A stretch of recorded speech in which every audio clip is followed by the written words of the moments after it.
NSS ഈ ഇപ്പോഴത്തെ നിലപാടിൽ നിന്ന് പിന്നോട്ട് പോവുക എന്നുള്ളത് ഏറ്റവും പ്രധാനപ്പെട്ട ആവശ്യം കോൺഗ്രസിനാണ്. ഇനി അതുകൊണ്ട് കോൺഗ്രസ് NSSൻ്റെ ഈ നീക്കത്തിനെതിരെ നീങ്ങുമോ എന്ന് ചോദിച്ചാൽ നമുക്കറിയില്ല. കോൺഗ്രസിൻ്റെ സംഘടനാശേഷി എത്രത്തോളം ഉണ്ടെന്ന് നമുക്കറിയില്ല. പക്ഷേ കോൺഗ്രസ് ഒരു കാര്യം ഇന്ന് പ്രഖ്യാപിച്ചിട്ടുണ്ട്. നാളെ കോട്ടയത്ത് ശബരിമലയിലെ വിഷയം പ്രഖ്യാപിക്കാനായി നയം പ്രഖ്യാപിക്കാനായി അല്ലെങ്കിൽ നയം വിശദീകരിക്കാനായി അവർ യോഗം വിളിച്ചിരിക്കുകയാണ്. അത് പ്രതിപക്ഷ നേതാവ് VD സതീശനാണ് ഉദ്ഘാടനം ചെയ്തത്. മുഖ്യ പ്രാസംഗികനായി വരുന്നത് UDFൻ്റെ കൺവീനർ അടൂർ പ്രകാശാണ്. അയ്യപ്പ സംഘവുമായി ബന്ധപ്പെട്ട് അവരുടെ വിഷയം ഇത്രയേ ഉള്ളൂ.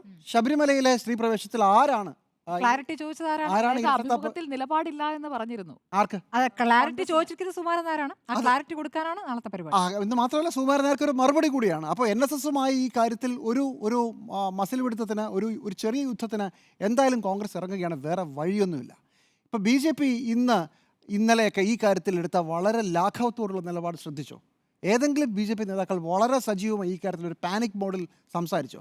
ആകെയുള്ളത് വെള്ളാപ്പള്ളി നടേശനെ ഇന്ന് കാണാൻ പോയ BJP നേതാവിൻ്റെ ഒരു ദൃശ്യം മാത്രമാണ് നമ്മൾ കണ്ടത്. അത് പക്ഷേ എന്നിട്ടോ NSSനെ അത് ഞങ്ങൾക്ക് നിയമം ഉണ്ടാക്കാൻ പറ്റില്ല, അതുകൊണ്ട് ഞങ്ങൾ നിയമം ഉണ്ടാക്കിയില്ല എന്ന് തന്നെ ധൈര്യമായിട്ട് പറയുകയും ചെയ്തു. BJP ഒരു ഘട്ടത്തിൽ NSSനെ ഒന്ന് ചെറുതായിട്ടൊന്ന് തോണ്ടുകൂടി ചെയ്തു.